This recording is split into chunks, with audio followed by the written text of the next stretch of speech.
British International Development Secretary and Prime Ministerial candidate Rory Stewart has responded to rival Boris Johnson's pledge to slash taxes for high earners by claiming that so-called electoral bribes will not be enough to garner support with Conservative Party members. The Tories have, of course, drafted a final list of 10 candidates who will fight to replace Theresa May as British Prime Minister, with names such as former Brexit Secretary Dominic Raab, Environment Secretary Michael Gove, Home Secretary Sajid Javid, and Foreign Secretary Jeremy Hunt joining Johnson and Stewart in the race to number 10 Downing Street. The two politicians with the most support from Conservative MPs will then be chosen by members of the party via a postal ballot. But will the many so-called outlandish statements coming from Boris Johnson hamper his chances of landing his dream job as Prime Minister? Journalist Marcus Stead argued that it's difficult to predict whether Boris Johnson will become the next British Prime Minister.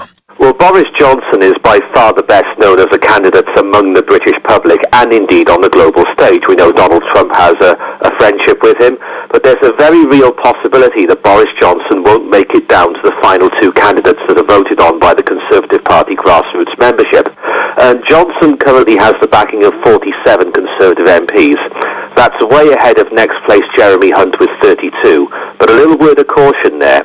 Mr. Johnson is a divisive figure among the Conservative MPs, and it may well be that those who are likely to back him have already done so, and those 10 candidates, as they're whittled down to 2 by the Conservative backbenchers, and the final 2 will then be voted on by the entire party membership. Those supporters of other candidates will back anyone but Boris Johnson, meaning he doesn't make it all the way down to the final 2.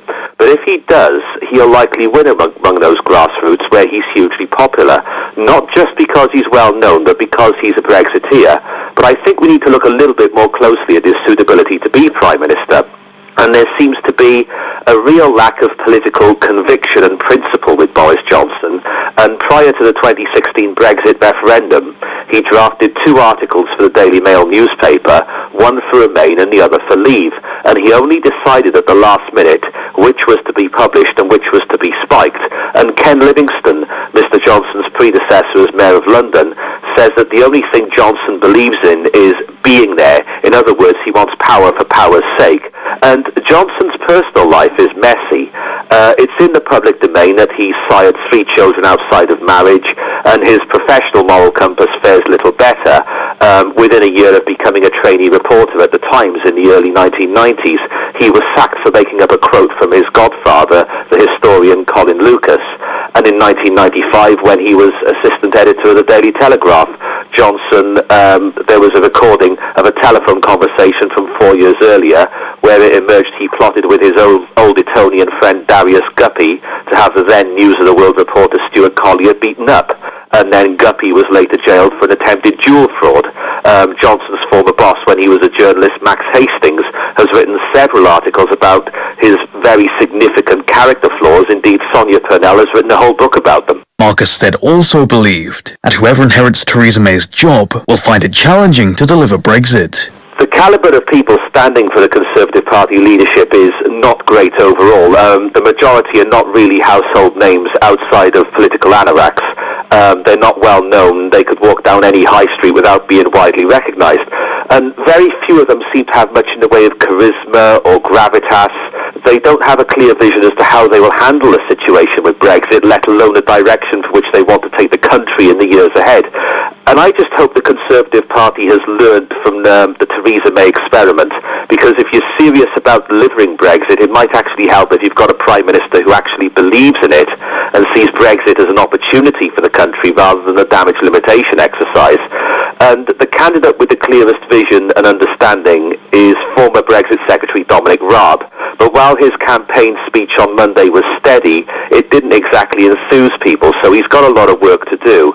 But it's important to remember that whoever wins the race will ultimately be in a very similar position to the one Theresa May found herself in. The parliamentary arithmetic is still going to be exactly the same.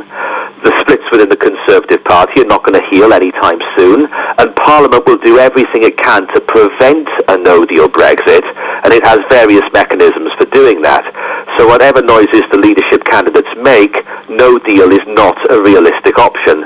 But whoever wins will be faced between a choice between Theresa May's deal, which they'll struggle to get through the House of Commons, and revoking Article 50, which will mean no Brexit, which will have all sorts of ramifications in the country and for democracy itself.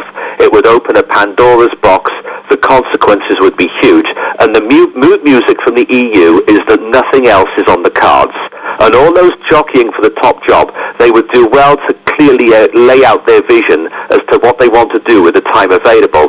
And let's remember that when the October 31st deadline was agreed back in March, the European Council President Donald Tusk warned the UK government not to waste that time.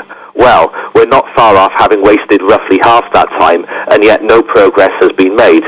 And we should also remember that the French President Emmanuel Macron, the Irish Prime Minister Leo Varadkar, they've given very strong indications that they're opposed to any further extensions beyond that October deadline. So we're in a very messy situation, and even a general election would be fraught with risk. The opinion polls currently suggest the Conservative Party would do very badly indeed, and whether Nigel Farage's Brexit Party would make a serious breakthrough is doubtful because of the first-past-the-post electoral system used in elections to the House of Commons, and it's entirely possible that the general election could hand the keys to number 10 to Jeremy Corbyn's Labour Party. Indeed, politicians making exaggerated claims in their quest for power is nothing new.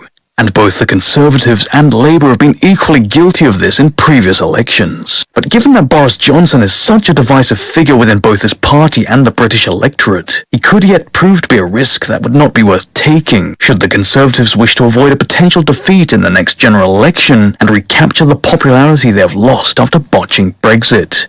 Daniel Rao, Radio Sputnik.